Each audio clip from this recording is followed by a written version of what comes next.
A word of warning, this podcast explores graphic and disturbing stories and includes some strong language. It therefore may not be suitable for our young listeners or other folks who may find it disturbing. Hello and welcome to True Crime Daily, the podcast covering high-profile and under-the-radar cases every week from around the country. We are recording this on July 29th, 2020, and I'm Anna Garcia, your host. Our guest this week is a friend of mine. I'm so excited that she's with us. Civil rights attorney Areva Martin, who also has a new show. It's called The Special Report with Areva Martin. Welcome. I'm so glad you're here. Hey, Anna. Thank you so much. I was excited that I was going to be able to sit down with you in this new virtual world and have a conversation about crime. So glad to be with you. Tell me about your show. Yeah, it's a digital talk show. It's been broadcasting now for about 5 months, started around the time that we went into COVID quarantine. And really going in depth on some of these big seismic issues that are happening in the country, around race and politics and the coronavirus pandemic. I've had some great guests that I've been able to sit down with, trying to help people make sense about what's going on. I think right now everybody feels so stressed.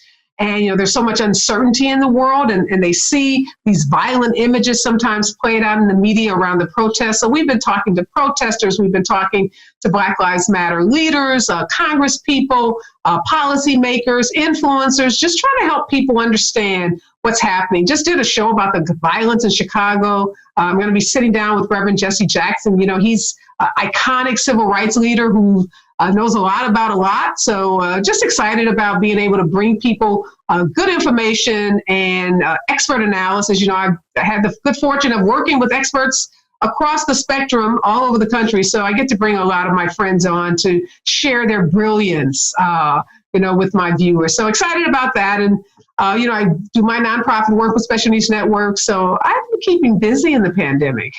Yeah, and that's how Areva and I know each other, through the charity world and helping to raise money for your charity, yes. Making sure that kids have the opportunity who have autism to be able to go to camps and get all the support, which I'm sure right now is really difficult, especially for a special needs child.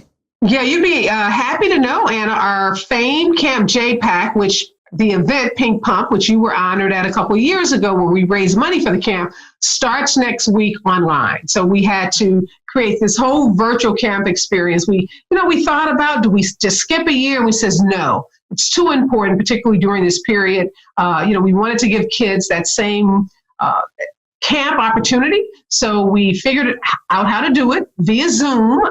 So we're going to have about 300 kids every day for 2 weeks on Zoom, doing everything from art to music to dancing.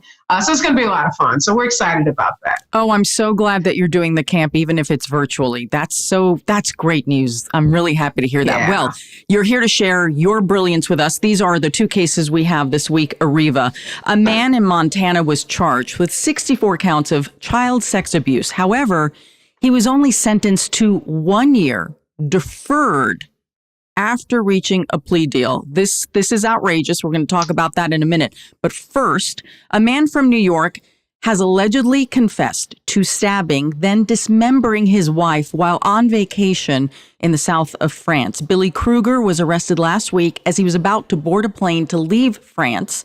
He was arrested in the departure area of the Toulouse airport, and his arrest came hours after police found his wife, 52-year-old Lori Bardina-Kruger. She was in a storm drain near the family's home.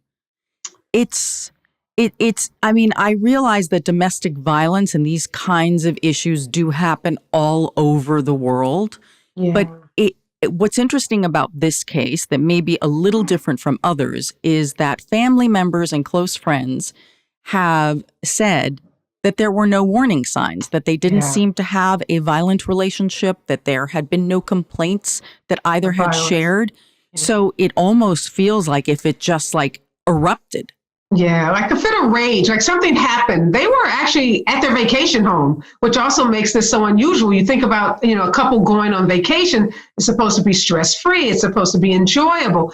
But, given the lack of history, at least what we're hearing from the family and friends in terms of any violence in that relationship, you have to wonder, was there some big, argument that caused this husband to go into such a rage that he would not only kill, but to dismember, someone that you were married to, that you loved, is pretty, that's pretty extreme behavior. And, he thought he was going to get away with it. He actually, tried to hide her body parts, and he was on his way to take a flight. And it was her family that got worried about her because she didn't show up at a family gathering that caused them to call authorities to, look for her to see what was going on. But, he could have gotten away, at least gotten on an airplane and traveled, that would have made, apprehending him perhaps even more difficult. So as horrible as the story is, I guess the good news or the silver lining is at least they caught him. They at least caught him, and his family can at least get some kind of justice by him being prosecuted and having to face consequences for his just heinous act of killing this woman.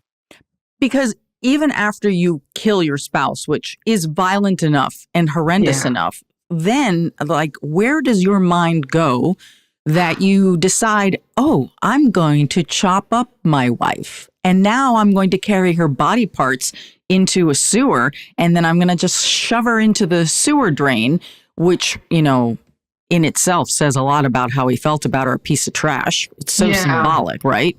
So that's the part I never get. Look, I think everyone is probably at some point capable of going into a horrible rage in a situation, and someone can be hurt. But then it's what you do afterward. Yeah. And no remorse, obviously, no second thoughts, no regret, no, oh my God, what have I done? Let me call the authorities. Let me turn myself in. In some rare instances, we do see that. We see where someone not only either turns themselves in or calls the authorities, sometimes it's a homicide, and a suicide. They realize what they've done and they kill themselves because, the act is so heinous, or, they realize that the consequences are going to be so grave. Not in this case. This guy in some ways, he's acting like a calculated, cold-blooded murderer to cut the body up, to try to conceal the murder, and then to casually, travel to an airport with the intent of leaving the scene of the crime and not facing any consequences. So I don't know, did the family members miss something? Was there violence that was happening in this relationship that perhaps wasn't visible to those relatives or to those friends? Because I know, having been involved in a lot of domestic violence situations, some abusers are really good at hiding it. They can really put on a show. I can remember a woman that I was representing some years ago. Her husband would beat her horribly, and he would make herself unavailable for family. So she was away, she was traveling, so that it would give her time for her bruises to heal. And this went on for years, and it went on, and she was able to hide this abuse from her family. So I think in this case, I'm certain that the prosecutors are going to be looking for the history in this relationship. And I wouldn't be surprised if they didn't find that this guy had, some violent past. Because to go from loving, caring husband to fit of rage to psychopathic type behavior, that's a pretty big leap. So I bet the prosecutors are going to be looking at his history. Well, they had dinner that night, the night that we believe that she was murdered. And the people who saw them dining out said everything looked perfectly normal. And then, as you said, what triggered the alarm was that her father, they were leaving the next day. They were scheduled to leave the next day. And she always says goodbye to the family. Her family lives in that region. That's why they have a summer home there. And so she always goes to personally say goodbye to members of the family, and she didn't. So the police did think that that was weird. They realized that the husband had checked in for the flight. They go to the couple's home, and her stuff is still there, but she's not there, and the husband is taken off. So they were headed back to Jakarta. Apparently, that's where their home base is. Right. She teaches English there. He's a dive instructor. And, they apparently have lived their lives as a huge adventure, living all over the world. They have relatives from all over the world and friends, because on Facebook you could see all the postings. Her brother, Pierre, wrote on Facebook, apparently the couple has a son named Maximus, and Maximus was able to leave. He left ahead of his parents, and he wrote that, my nephew is now an orphan. His mother's been killed and his father is behind bars, which is horrible again for the surviving children. The brother wrote on Facebook, we got confirmation yesterday by police that my sister was murdered by her husband. He goes on to say, we don't know all the facts yet, but we've never had an alarm signal from Lori about violent acts against her from her husband. Again, reinforcing where did this come from? It just seems so extraordinary. So the husband was checked in to go to Jakarta. Yeah. He was in the departure area. He has now been charged with aggravated murder. We don't know whether he's entered a plea or gotten an attorney yet in the French court system. But obviously, the fact that he's an American and has dual citizenship doesn't really matter. Everything is going to take place in France, correct? Yeah, no, that's where the crime occurred, and that's where he'll be prosecuted. That's where the trial will take place. And even though we don't know what his official response is to the charges that have been made against him, there are reports that he's claiming this was self-defense. So we shouldn't be surprised if he tries to assert that somehow she attacked him first and that he was fearful of his life. Now, again, a big leap from she attacked me, I had to respond, and maybe in the tussle or in this altercation, she ends up dead. How do you get from that to cutting up her body? So even though there's some reports that he's going to claim self-defense, I think it's going to be DOA. I just can't see him making a credible argument that somehow he was defending himself, and in the course of defending himself, he had to chop her body up. So it's a legal defense, and he's entitled to make it, and we see it happen oftentimes in cases that look like they should be pretty shut and closed. We will see these kind of legal defenses asserted by defendants. Okay, we will watch this one from afar. Yeah, sad. Ariva, our next case, a Montana man who was charged with 64 child sex crimes, has entered into a plea deal. Now, this plea deal means that he may never spend any more time in prison because they're using time served pretty much to fill out his sentence. He's receiving a 1-year deferred prison sentence.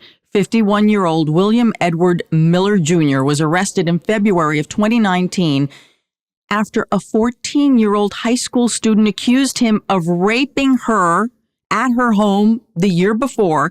And she also said as part of that he allowed an 11-year-old boy to rape her as he watched. This was a separate encounter. Explain to me how it is possible that something so heinous can end up with, oh, you know what? We're going to get rid of all those other charges and you can just go home now. Yeah, this is really an outrageous case, Anna. And it's kind of confusing because there are a lot of parts to the case. So there's the allegation of rape of the 14-year-old girl who says that this defendant raped her and that he allowed another 11-year-old boy to rape her as well. And then there are allegations of child pornography, that his telephone, his computer were, just full of pornographic images of minors. And we know there's also a charge of a 17-year-old who's now a 19-year-old who we since has married, that there were some charges related to a sexual misconduct against her when she was a minor. She now is testifying in favor of and is accusing the prosecutors in this case of overreaching and is saying he's a good man and that he shouldn't be charged with anything. There's also some allegations in this case that he was making phone calls to her, the 17-year-old, who's now the 19-year-old, trying to get her to go to his home so that she could destroy some of these pornographic images that were on his computer. So it's not clear that he is being charged with this rape, which would be a very serious charge for which you would expect to see, a much more severe penalty beyond the 1 year that's at this point looks like it's going to be a deferred 1-year sentence. So not clear from the evidence that's been reported out if the charges have been reduced to this amount because of the lack of evidence to support the pornography that apparently was found eventually by the police on his computer, or if there's not enough evidence to support the rape charge being made by the 14-year-old. Well, clearly the prosecutors must have felt that they could not get a conviction if they're willing to go from 64 counts to about 1 or 2 counts. It just doesn't fly. And just to give everyone a little bit of background, okay, let's go through the alleged rape, and then we can explain how the next search and the pornography and the bestiality and all the other stuff plays in here. All right. So the girl said that William Miller used to visit the family's house regularly, okay, and that she always felt very uncomfortable around him. She said that in March of 2018, that she was alone in her bedroom with her door locked, and she claims that William Miller picked the lock and then entered her bedroom and then relocked the door from the inside. She claims that he took off his clothes, covered her mouth, and he raped her. This is all from a public affidavit. The girl also claimed that sometime in the following month, which would have been in April of 2018, Miller allowed an 11-year-old boy to rape her. According to court documents, the girl told her father, and he asked her to put all these details into writing, and for whatever reason, she didn't want to do that. So he asked her, could she tell her story, and he would videotape it. So I guess the father videotaped it, and then there was a follow-up forensic investigation. And in that forensic investigation, the girl explained to the police that Miller was always hitting on her and always using really graphic language about what he wanted to do to her. And apparently when this incident took place, the one where she was allegedly raped, her mother and her sister were both home. Now, what's also interesting is, according to the court records, when she told a teacher what had happened, it was the teacher who then contacted police. So this is the part I think where things get very confusing. It's the teachers and the school, they're mandatory reporters. They contact the police, right? The father, she supposedly tells the father tries to get this all in writing, and this guy, the alleged attacker, is a friend of the father's. So yeah, I was going to say right there for me, Anna, the story gets crazy. Why is the father asking the daughter to write out a rape? So if you are a 14-year-old and you say, Dad, someone has touched me, someone has raped me, is your first instinct really for your daughter to write out an affidavit, to write out a statement? I don't understand what went wrong, or why didn't we see this father immediately contact the police? And then this he concocts this whole investigation himself. He videotapes his daughter. I mean, how humiliating is that for your dad to, I don't know, he's playing like junior detective here, junior PI with this videotaping, with this statement that he wants her to write. I just find that incredibly bizarre. Maybe it's a friendship. And we do see this, unfortunately, in cases involving minors. We've seen cases where minors are, they accuse an adult of sexual assault or rape, and they're not believed. And even their own parents oftentimes won't believe them. And maybe that was what was going on in the mind of her dad, because this is very unusual for him to ask her to write it out. Isn't that bizarre? Like, why, Dad? I just told you the most horrible thing on the planet has happened to me. And your response is, put it in writing? Yeah. And she refused, Well, kudos to her for refusing to do that. But yeah, that I have to admit that part is very strange. And by the time it finally got to the forensic investigators, so they also talked to that 11-year-old boy. And the 11-year-old boy was interviewed, and he denied that it happened. And the police wrote in their reports that they believed that the boy's answers had been rehearsed. They sensed, it was their gut, that the boy was not being truthful about what was going on. Now, and the other thing that the girl said was, she told the police that the reason she didn't, I guess she went to her dad, but she didn't go to the police immediately, was because Miller had threatened to kill her and her family, which, when an abuser tries to continue to abuse a minor, and this is a control issue, the minor is generally really frightened that they are going to hurt the family. But when you think about it, Anna, she did exactly what we would want a 14-year-old to do. She told her parents and she told her teacher. I mean, you really wouldn't expect a 14-year-old to pick up the phone and call 911 or to somehow try to get, to the police department. That's just not, the thinking of a 14-year-old. She did exactly what we would want a teenager to do in this situation, is to tell the people who she believes are entrusted to take care of her and to protect her, your parents and your teachers. And the fact that, the parents, in this case, and again, I say the dad failed her because rather than going immediately to the police, he gets involved in this really ridiculous investigation himself. And the 11-year-old, again, he's a kid.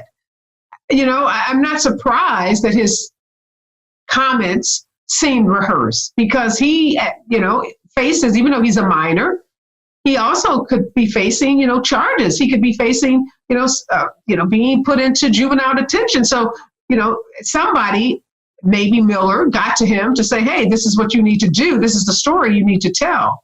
I don't think that linkage was made, though. That the police don't really say who is the person that was, rehearsing the 11-year-old's response. So at this point in the case, police believe that they have enough to arrest him, and they do. They arrest him and they set bond at $200,000, and he is charged with the rape charges. Okay, so now the case actually against him gets stronger, if you will, because then in August of 2019, state prosecutors filed an extra 64 counts of sexual abuse of children against William after investigators allegedly found images of child pornography and bestiality on his phone, on his laptop. More than 6,000 images of bestiality. Oh my God, how depraved. So police managed to get this search warrant. It's very interesting how they did this when they got the search warrant to go into his house. Two things were happening. When you're sitting in a jail and you're making phone calls or people are visiting you, always remember they're being recorded. They're listening. Yes. They're listening. Yes. So apparently he told a bunch of his friends and family, hey, do me a favor, go to my house. I got some photos. You have to destroy them. Right? Okay. So already the police are like, ding, ding, ding, ding, ding. Something's going on. He's got something at the house we need to see. Separate and in addition to that was this woman who was actually a girl at the time, who police got a tip that she was headed to the home and that she wanted, they thought she was going to destroy evidence. And in a way, she claims that, yes, she was, only because they were pictures of her. And she didn't want the police to get them. And she was a minor and she was engaged in sexual acts. And so police managed to intervene before she gets to destroy them. Okay. And Miller's mother is still living at his house, and she's like following the cops around as they're trying to get things. And she's like, and they're taking this and they're looking at this. You can imagine. And she's talking to the girl on the phone. This is what's so crazy and bizarre about this. So. Okay, right? Okay, so everyone's trying to protect this guy. All the women in his life apparently are trying to protect him. But they do seize the items, and they do confirm that there were pictures of child pornography, bestiality. Well, remember, they didn't have a search warrant at that time for the computer. They had to store the computer at the police department and wait until they could get a warrant to actually go on and then just, discover all of this, depraved material, pornography on the computer. Now, do you think, so the cops said that the reason they took the laptop, they did not have the search warrant. Is there a different kind of a search warrant, a digital kind of a search warrant to enter into computers and phones? Well, the search warrant has to be based on, what do they have probable cause for? So at this point, they didn't have probable cause to know that there could be, this pornographic material on that computer. So the search warrant, they had to go and build a case for why they should be allowed to look at that computer. So then they did that, I'm sure, by listening to the phone calls that he's making and perhaps even interviewing the young woman who is now the wife, who was actually sent to the house to retrieve these items. So oftentimes police will go into a home because they have a search warrant to search your home. And now they've got to get an additional search warrant to go into your laptop or to your cell phone, because they've got to establish that there's evidence, or there's the likelihood of evidence to support a crime that's actually being stored on one of those devices. So they took the computer into custody, but presumably until they got the search warrant, they couldn't search the content. Search it. Yes, absolutely. Which is interesting. And I have no idea what happened during this plea deal, right? And you can certainly shed some light on it. So, I mean, how is it that you go from a case that seems almost bulletproof? Okay, we get the he said, she said, and we don't know what kind of forensic testing there was on the girl. We don't know any of that. But what I'm saying is, it seems like there's a lot of evidence on one side. So how does it go from 64 to nothing or one? Yeah, a couple of things. And again, we don't have the records to show this, so I'm going to just surmise based on my experience. You have a 14-year-old girl. Obviously, he's not being charged. The rape charge has been reduced, so that's been a part of this plea deal. So he's no longer facing these serious rape charges. So either in interviewing the 14-year-old, the police found her statements to have some holes in it. Maybe she wasn't as credible of a witness. Maybe, the sequence of events didn't line up. The 11-year-old, although rehearsed, again, perhaps their stories, they could not corroborate the testimony and the statements of the 14-year-old girl. So something went wrong in terms of the ability to establish and to prove the very serious rape charges involving Miller and the 14-year-old girl and the 11-year-old. When I look at the 64 charges that stem from what was found on that computer, again, I question whether there were issues with the issuance of that warrant. Were there problems with that warrant that caused them to not be able to, use to submit into court, into evidence, the 6,000 images that they actually found stored on the laptop and the cell phone? And that's common. Unfortunately, even when there is the evidence there, the question becomes, how was the evidence obtained? And if there's not the proper, procedures aren't followed, that protect the constitutional rights that Miller has. He, still has his constitutional rights at this point.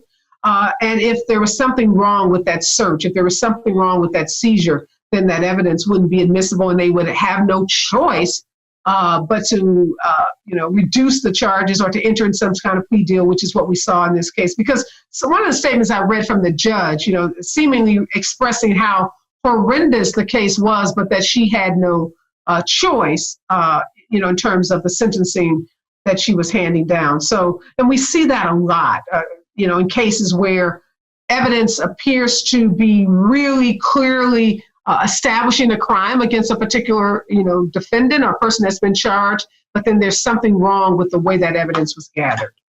And that doesn't necessarily mean that a crime was not committed. Oh, absolutely not. It doesn't mean that that person is innocent. I mean, it doesn't mean that this 14-year-old girl wasn't raped. Doesn't mean that Miller didn't do it. Doesn't mean that the 11-year-old didn't do it. Doesn't mean that those 6,000 images don't exist on that computer. Again, it just comes down to the process and the procedure. And in our criminal justice system, if that procedure for gathering that evidence is somehow, if a step is missing, or if the police did not follow, the constitutional way in which evidence has to be gathered, then it can mean the whole case, in some instances, has to be dismissed. So he eventually struck a plea deal with the prosecutors, and what he pleaded guilty to is one count of sexual abuse of children, and he pleaded guilty to unsworn falsification to authorities. The other 63 charges dropped. So he was sentenced to 6 months in the county detention center with credit for the 384 days, which he had already served. Therefore, that's why he's walking, because it's a deferred sentence. He's getting credit for the time he was in prison. In jail. So the judge, Elizabeth Best, sentenced him to that 1-year deferred sentence. And she also ordered him to complete sex offender treatment in the community. And as you said, she had a lot to say. And here is her quote. She emphasized that she could only sentence Miller on the 2 charges before her, and she could not consider the previous charges that had been filed against her. And this is what she said, quote, "I think it's real easy, and it's easy for the courts from the bench to use these offenses as an opportunity to grandstand and to make statements for the newspaper and TV. They're very, very loaded charges. They're very difficult charges to defend against." So, I think what she's basically saying is my hands were tied. Yeah, absolutely. In a nutshell, I can't really do anything about those charges that were dropped. The law doesn't allow me to punish him for those charges that were dropped. And not only that, I have to follow the sentencing guidelines for the charges that remain. And unfortunately, the consequences for the charges that remain are pretty low. They're pretty restrictive. So here's a guy that I'm imagining this female judge is sitting here saying, here's a predator, a sexual predator.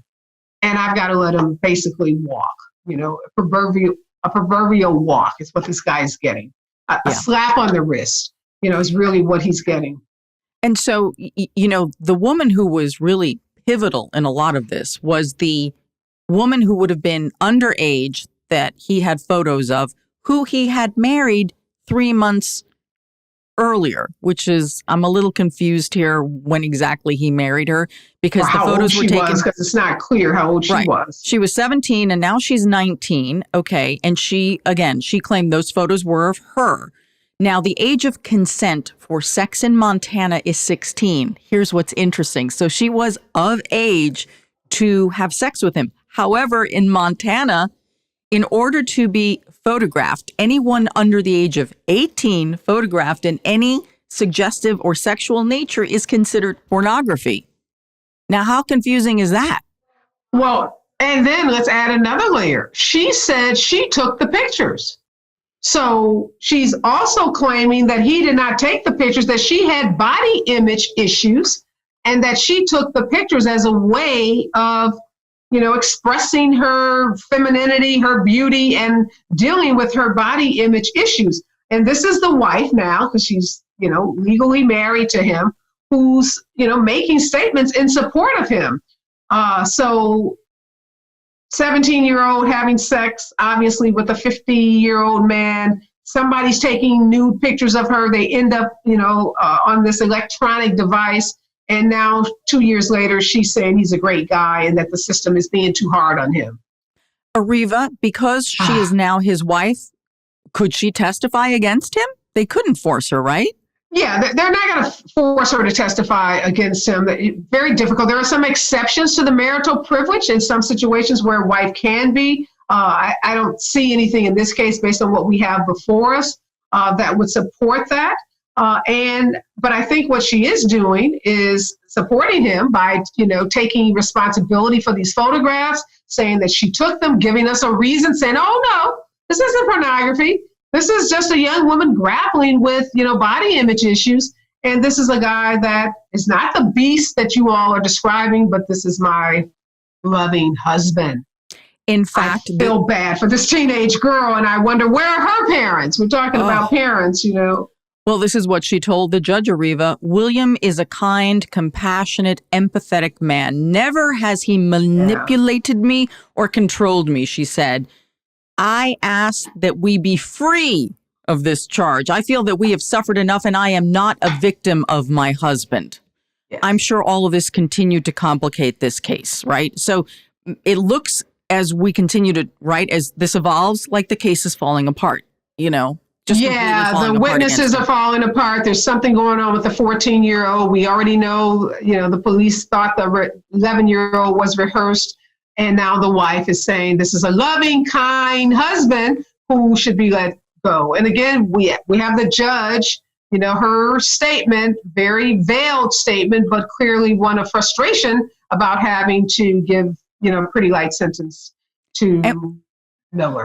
And what's also interesting about his sentence is that if he remains, while he's on probation, if he doesn't commit any crimes at all, doesn't get into any trouble, then they're actually going to remove him from the sex offender registry. Yeah. I am like, mind-boggling.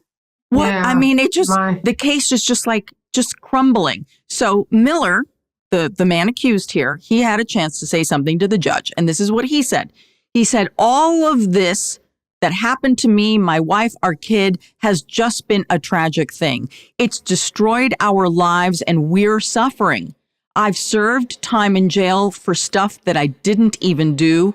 Mm-hmm. And he also told the judge, I'm a good person, but this is my favorite part. He says, I'm a good person, but I've had really bad luck. I would say, no, you've had some very good luck at the end because everything has been dropped against you. Yeah, you're free to go, buddy. You're the luckiest man on earth because but for the weaknesses, the issues in this case, this is a guy that you can imagine he's 51 now, maybe life, for him, a 20-year stint could be life for him.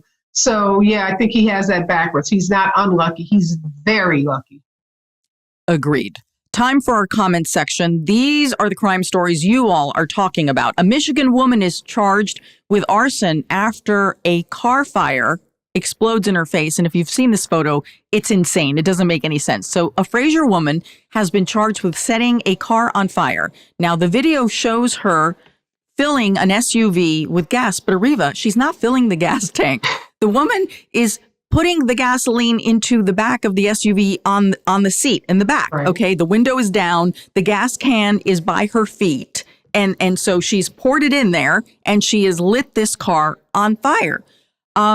This happened at an apartment complex. So again, it didn't happen at a gas station. It's not like this was an accident. And when you look at the photo and it looks like, oh my God, how did she not get burned, standing there right as this SUV is set on fire. So her name is Sydney Parham, 26 years old. She was arrested and charged with third-degree arson. The sheriff's office said that Parham and the owner of the vehicle know each other. We know where this is going, don't we, Ariva? Yeah, they call her an acquaintance. Yeah. Okay. Somebody clearly wasn't happy here. She was treated for cuts and some burns. No one else was injured in this incident. Just herself and then the vehicle, as she's due in court August 5th. Okay, these are the comments. Darlene S. writes, stupid is as stupid does. Deborah F. writes, karma caught her fast. That's yes. It was instantaneous, I think. And then Jennifer H. writes, oh, honey, that photo is just crazy. I know. It's really scary, though. Like you said, this woman could have literally been burned all over her body. I mean, basically, you're talking about a gas explosion happening. Maybe she's trying to get back. This is some kind of revenge crime. Little did she know that not only did she put herself in harm's way, now she's facing arson charges. So in addition to having to heal physically, she's going to have to deal with these criminal charges as well. So not the best idea. If you're angry with an acquaintance, stay away from the gas tank. And remember, cameras everywhere, people. Whether they are mounted or in people's hands, cameras everywhere. Yeah.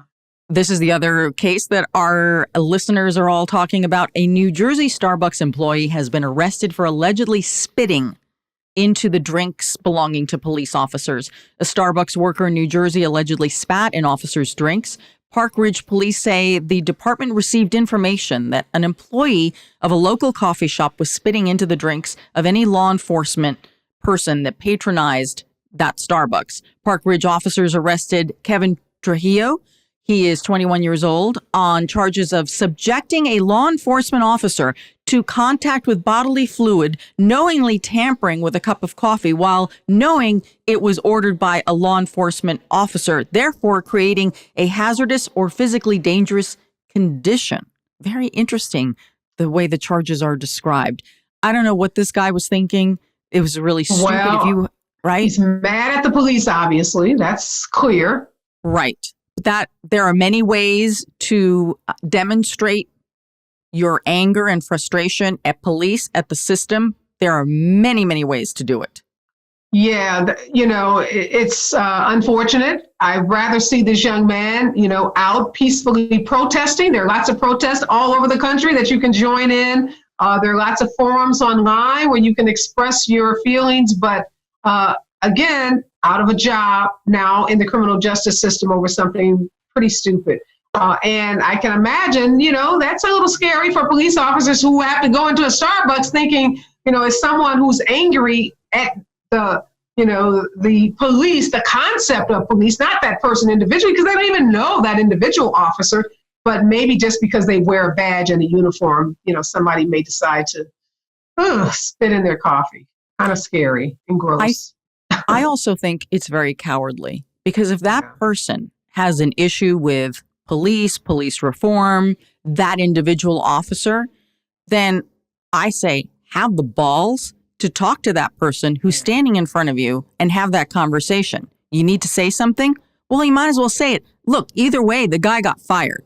But one at least is more honorable to say how you feel, right? To express yourself and have a conversation and maybe get some information out of it, as opposed to like a little coward in the back spitting into someone's coffee. Give me a break. Yeah, spitting is not a form of protest. So no, don't do it. Anybody listening to this, don't do it. Yeah.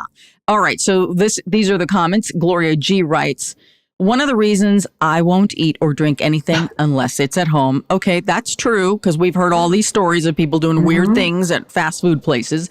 JW writes, what was it called? A mocha choca spattuccino venti? Okay. And all right, a little comedy there. There you go. Okay. And NH writes, he's a piece of work. You're fired. I have to agree. Yeah. What a mess. He's got to go. Ariva, this has just been wonderful. Thank you so much for joining us. I always enjoy seeing you and great sitting down and being a part of today's episode. Thank you. So where can people find you on social media if they want to follow you, see you? Yes, you can follow me at Areva Martin on Twitter, on Facebook, on Instagram. You can check out my show, The Special Report with Ariva Martin, every Monday, Wednesday, Friday, broadcast on Facebook Live from Los Angeles, 9 a.m. Pacific Standard Time. But check in with me. I'm always on social, always commenting on what's going on in the world, and I love to talk to people all over the country. I see you all the time on CNN. I mean, right now it's all Corona all the time, but yeah, I always see you when there's a huge issue. That. Yeah, no, it's so many huge issues happening. So just grateful to be a part of the conversation and to be able to help people make sense out of what's happening. These are scary times we're living in, so much going on. So it's always good to be able to have a conversation and help people, make sense of what's happening. Always appreciate you. Always good seeing you and all the good that you do in the community that we live in here in Los Angeles. As always, you can find me at Anna G News. That's Anna with one N. I post a little bit about crime, mostly about my dog. That's just me. But you know where to find me. And as always, you can find our content on Spotify, iTunes, Stitcher, Google Play, really wherever you get your podcasts, and of course on YouTube. And you can also get updates by subscribing to our newsletter at truecrimedaily.com. So until next week, this is True Crime Daily, the podcast. I'm Anna Garcia. Thanks for joining us. And as we always say, don't do crime.